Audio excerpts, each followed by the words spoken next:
Hi guys, welcome to the Thadam Cafe where we talk about mental health issues within the Tamil community. I want to start by introducing our panel here today. So to the very left is Auntie Rohini, who's a teacher. We've got Mayuri, who's a GP, Janani, who's studying accounting and finance, and Ingrid, who's a GP as well. My name's Didi, and I'm here to talk to you today about Sangu Delle's TED Talk, There's No Shame in Talking About Your Mental Health. So one of the first questions I've got for the panel today is, what is currently the perception of mental health within the Tamil community?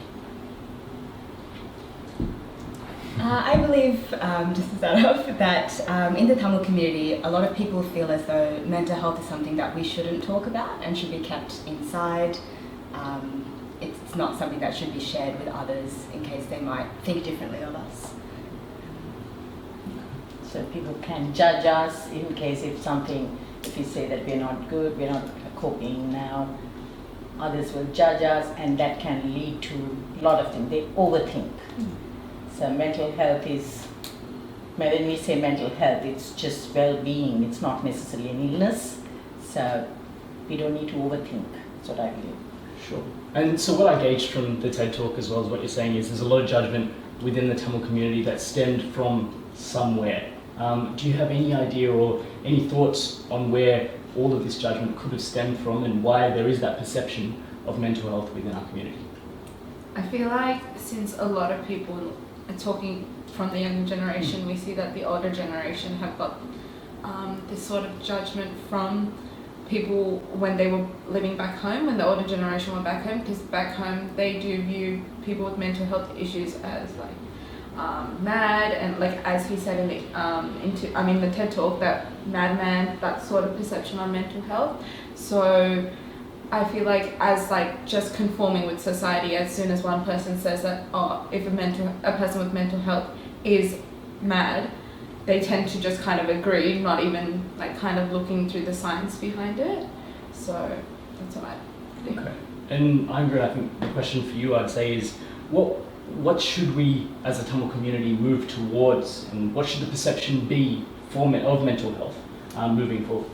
Yeah, I guess in terms of our community, I think the same stigma that exists in the mainstream community is amplified, in many levels, and a lot of that comes from, our cultural understandings of mental illness. And I think even in Western medicine, we're still coming to terms with really understanding different mental health conditions and the underlying factors that cause them.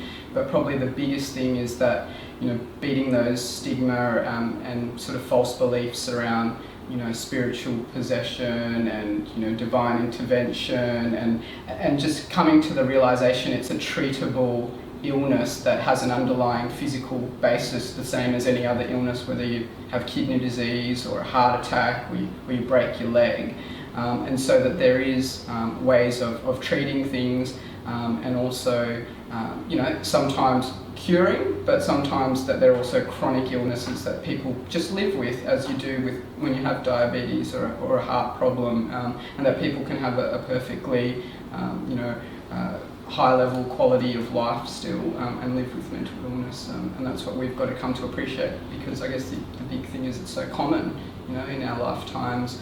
1 in 2 of us will potentially suffer from a mental health problem or a mental illness. Even in the past 12 months, 1 in 5 of us, out of us sitting on this couch, would have suffered from a mental illness or a mental health problem. So it's something we can't afford not to talk about.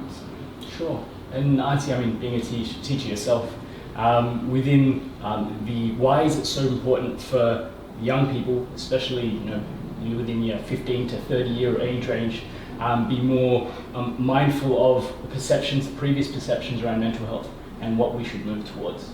Yeah, so what I find with my school children, when I have a chat to them, what I find is they understand, because you have that knowledge now here, social media, children, they read and they don't need to listen to their parents, they understand. The problem, I believe, is the gap between parents understanding and the children. Sometimes children, they tell them to take us to the GP or psychologist, and parents say, no, that'll somehow, you'll get over it. We went through so much, so it shouldn't be an issue. It happened to us, can't you see, we survived.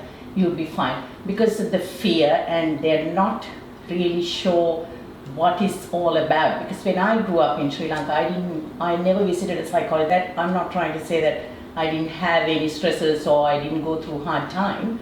Definitely Sri Lanka with HSC we had that same issue because we have only 2 universities, so we all had to work hard and we did that. But we were not aware of it, and parents are not aware of it, so they will try to give kotamalli thanni. I always use kotamalli thanni, and then just sleep, have a good sleep, and next day you'll be fine. Because parents didn't know and we didn't know until I came to Australia. I did not understand what is mental health. But at school I see a lot children suffer, especially with HSC. That is really the rate at which children struggle, and all these panic attacks are very common now. And that's one of the reasons when Pungulali asked me to join this Thadam, I was so happy that I get a chance to talk about what's happening in schools. I've been teaching long enough to understand what children are going through. Parents, they need to take one step up and try to understand and support their children, because they love to support their children, but they're not sure how to do it. So it's okay to talk about mental health. And I think I've got to be too passionate. I shouldn't be taking over this conversation. Mayuri, your turn. Just before we get to Mayuri, I think that's a really important thing for the audience to realise is the 4 members here, as well as myself, are all part of Thadam, which is a group that is trying to bring about mental health awareness within the Tamil community, as well as reduce the stigma around mental health and the discussion around it. So I want to first thank the 4 of you for the work that you're doing within the community, because I feel like it is very important, and we're working towards a really important goal for our community. You're doing a great job too. Thanks, I'll take that. But just moving on to sort of the next question I have. So Sangu in the TED Talk talks about the Nigerian community's response to mental health, and the response being distance, guilt, fear and anger. What would you say is the difference between the Nigerian community's response to mental health discussion and the Tamil community's response? Is there any difference, or is it much the same? I think there's a lot of similarities in terms of the fear of judgment and worries about what reputation might be affected because of it, if there's going to be any missed opportunities in terms of being able to continue to study whatever you want to study, or continue to have relationships with friends and family members if one was to find out that you were having any mental health issues, for example.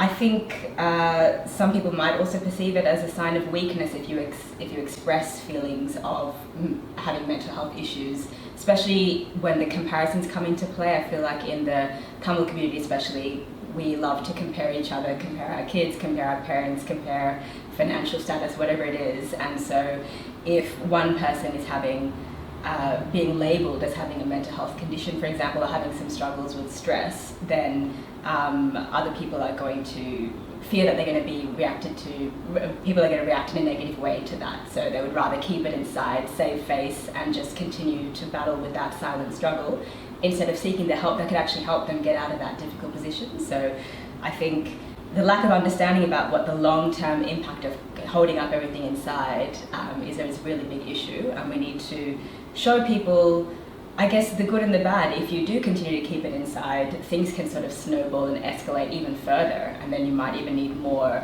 urgent help. Whereas if you get the help early and are more open about it, there's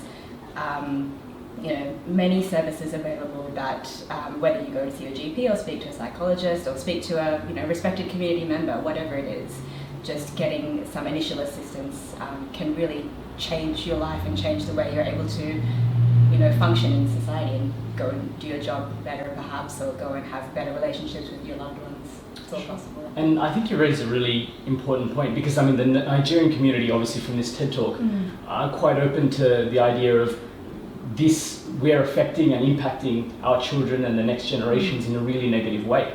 And so we should change the way that we act and the way we think about mental health awareness. Jenny, how likely is it, do you think, that we can make those changes as a community? And how important is it that we make those changes so that we impact the next generations in a positive way? I think it is very vital that we do change the way that we view mental health and mental health illnesses, as you can see that by the way the older generation kind of perceive what mental health is, it does impact the younger generation, because now we are more reluctant to talk to them about it. We will be more open to talk about it with our friends, with our cousins, but not our parents. And in a society where our parents are most probably the people we trust the most, we should be able to have that conversation with them and get help earlier, as Marieka mentioned. So I think it is very, very vital that we do change the way we do see how mental health issues are. And one thing that is very important in our community is that we do still have that issue of seeing mental health not as important as our physical health, where if we do come down with a cold or a broken arm, we do rush to the hospital or the doctors the first thing, but as soon as it's a mental health issue, like Moni Auntie said, just sleep it off and it will be fine. So we do really need to change that, and you can see that my generation is now starting to rebel against it as we do kind of understand what the future implications are. But in order for this to get better, we do need to start implementing this as soon as we can. Sure.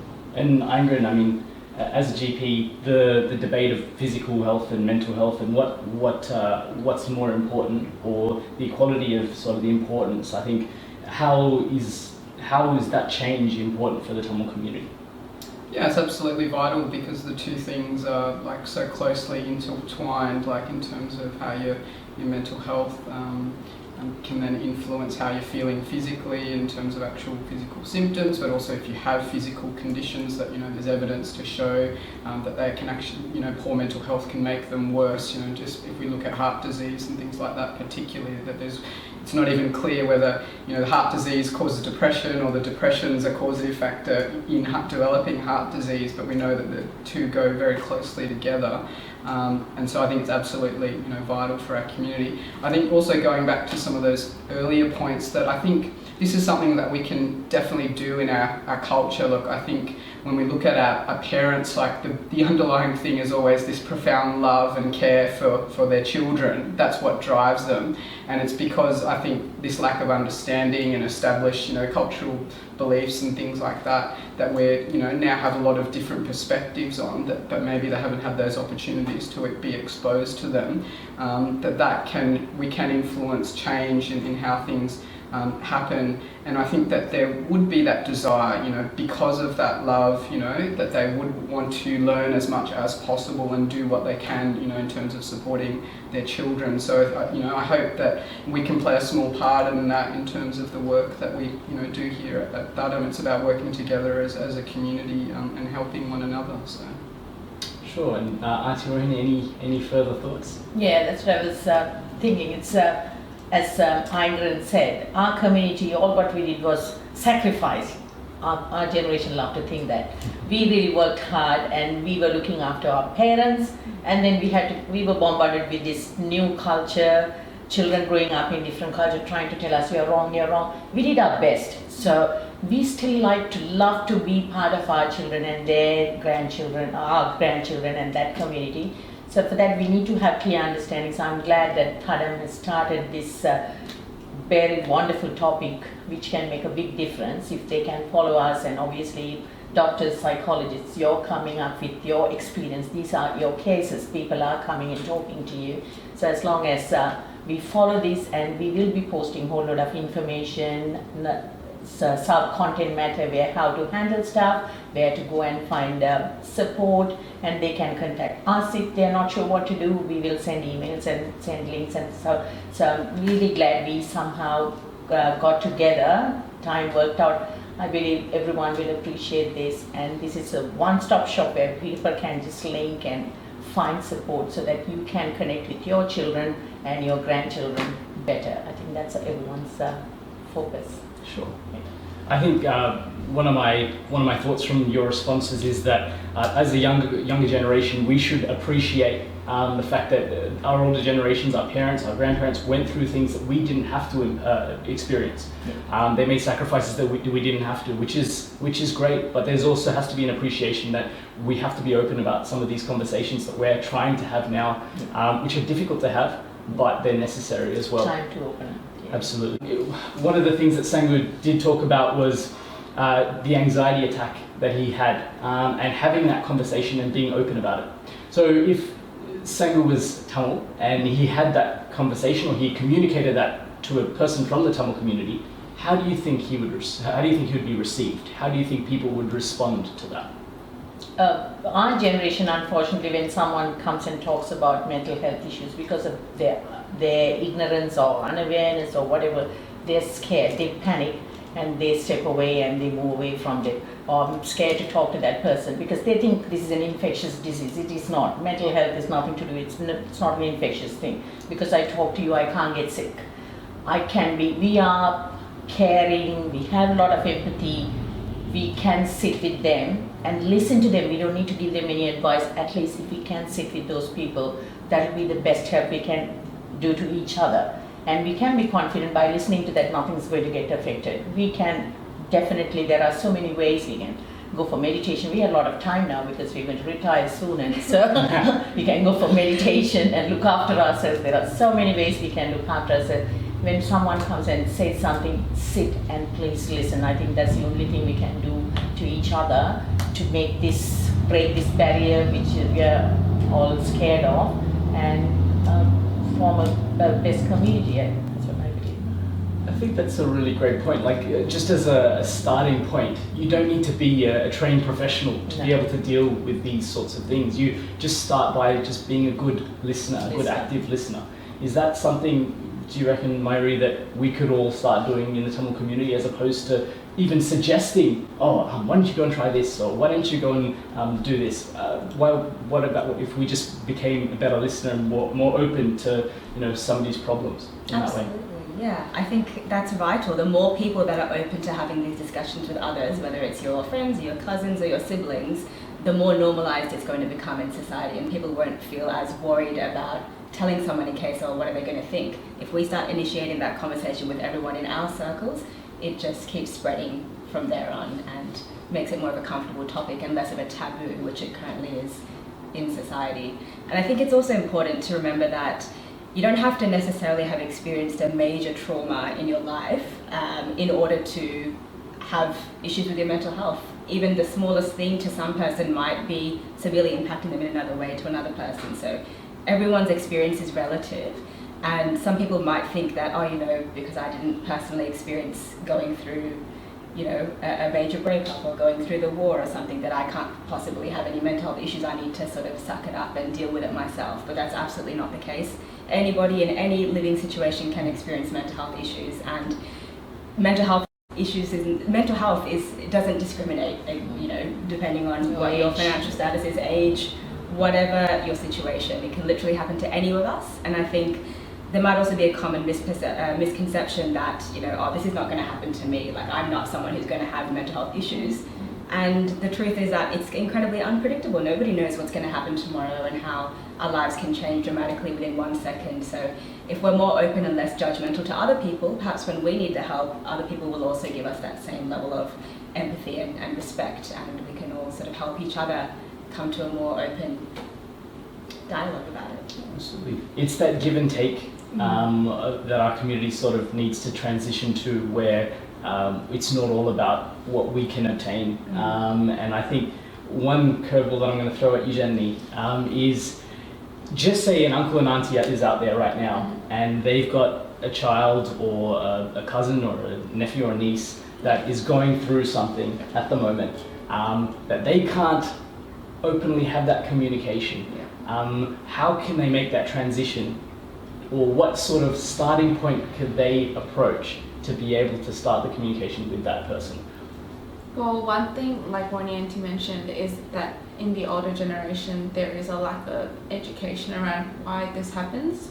So if they are able to understand why this child is going through this, or like what's going through their brain and stuff like that, then they'll be able to have that conversation and to be able to comprehend what that child is going through, because trauma is personal for everyone. Mental health issues are personal for everyone. So maybe something that I've gone through they will not see it as important. But the moment you understand that if it is significant to someone and it is affecting them, then the parents or like the auntie and uncle will be able to comprehend it a bit more. And also, some people are really unaware of mental health issues, and one thing I do want to bring up is in our community, people tend to disregard, like they're in disbelief, they deny that mental health is like still like something that is prevalent in our society. And even if that child went up to the auntie and uncle and were like, oh, like I had a panic attack or an anxiety attack, they would just be like, oh, like suck it up, move on, we've been through this and that, if we can get through this, why are you going through why are you suddenly getting affected by that too? And also the older generation, I'm just speaking like generalizing here, Sure. So when if someone went up to them and said, oh, I had an anxiety attack or a panic attack, they don't tend to keep that confidential sometimes. And sometimes like the whole notion of, oh, like they're on drugs or they're doing like, it's because of their friends that they're like this, like that whole notion of let's just put a negative connotation on this child as soon as they got a mental illness, that thing is still very prevalent in our society today. So I think the more we educate, the more awareness we do bring to the older generation, the more accepting they'll be, and the more like they will be willing to have that conversation with the younger generation. Sure. Angren, any further thoughts? Yeah, look, I guess you'd like to think people would be able to do better, and sometimes they are, depending on their experience and openness. But yeah, I think what Jenny says, that might be some of the responses that we might commonly see, and I guess also just not knowing what to do, that maybe people can feel quite helpless, maybe feel guilty as well, that have I done something wrong in sort of raising my child. But I think it all just comes back to just not understanding and not appreciating what's happening for this individual person, and that it's not just those external influences, whether it's from school or social media or things like that, we all have a unique experience in life, and in terms of mental illness, there's so many different things that affect, or mental health that influence that, whether it's genetic, whether it's socioeconomic status, all those things that Sangu started talking about.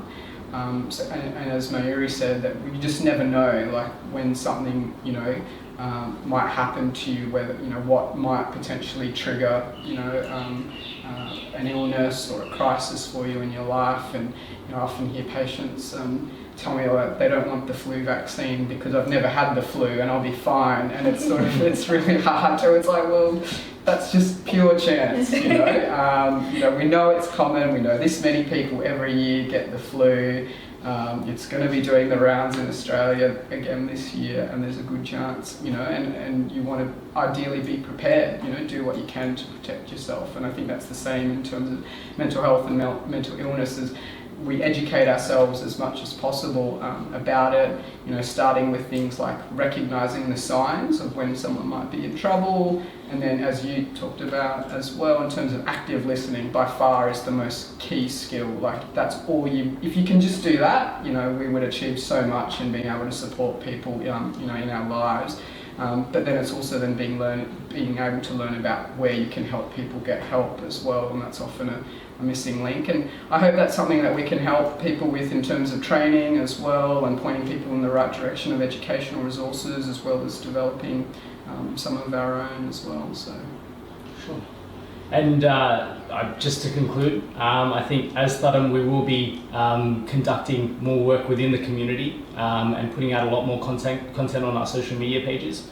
I think the work that the group, as I've mentioned before, the work that the group is doing is very important. I did want to conclude by asking what further work will we be looking to do within the Tamil community, and is there a way that the Tamil community can reach out to us if they did want to discuss any of the issues that we've raised?